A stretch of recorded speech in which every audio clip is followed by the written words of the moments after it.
जमी बाड़ी को केन्द्र करी माटिया गाँवर सत्यव्रत नायक और तांको पत्नी नमिता नायक को पड़ोसी सुबुनु नायक और लाल नायक मारणास्त्र रे आक्रमण करिथिबा नै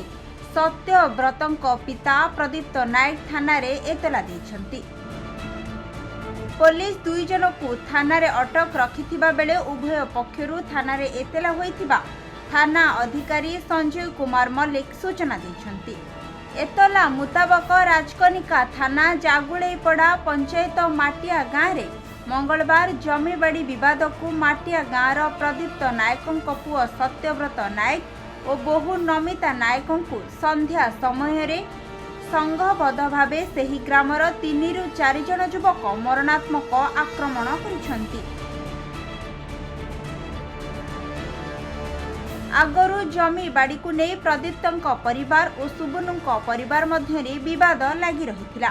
जमीबाड़ी विवाद पर मारणास्त्र रे सत्यव्रतों को आक्रमण करा देखि तांको पत्नी नमिता स्वामी को बंचेबा को उद्यम करुथिबा बेले से मध्य आक्रमणर शिकार होइथिले। तांकर दुई हाथ में गुरुतर गभीर आघात होइथिला। घर लोके तुरंत राजकनिका गोष्ठी स्वास्थ्य केन्द्र रे तांको भर्ती करथिले। कौन पे गंडगोल हला कहले दिगंबर नायक 3 डिसमिल जगह बिक्री करथिला।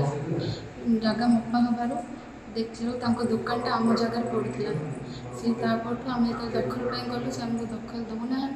फास्ट टाइम भी आमको कथा धरिकी गोड़े केमी कौन मो स्वामी बंचिक आसते आज से जाइए पानी देवाई मो स्वामी से गता कुरा धरी गोड़े हाणी हाथ को मो हाथ भी काटी मो माँ को मड़ा धरा कर दखल एवं दौना खाली हत्यार पर हत्यार बाहा कर से आम स्वामी की हाणी। अवस्था गुरुतर हेबारु उभयों को कटक स्थानांतरित कराଯାଇଛି। अन्य पक्षरु निरुपमा महांती एतला आधार रे पुलिस मामला रुजु करिछि घटनार तदंत करिछि। अन्य पक्षरे पुलिस घटना घटाइथिबा युवकों को थाना रे अटक रखिथिबा सूचना मिछि। से आज से आसिक धमकौला पुलिस घर पचारे कहले तुम कहीं धमकाधमि कर सी कौन जाते पुलिस गला सीधा से भुजाली गोटे बंधुक नहीं आसला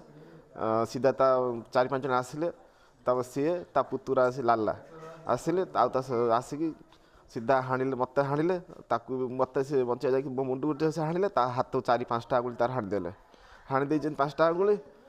तापर से बंधुटा देखे फुटिया जाऊला से बंधुटा लुचाई देला से बंधु से गंजेई बेपार करे से गंजेई माफिया से गंजेई माफिया से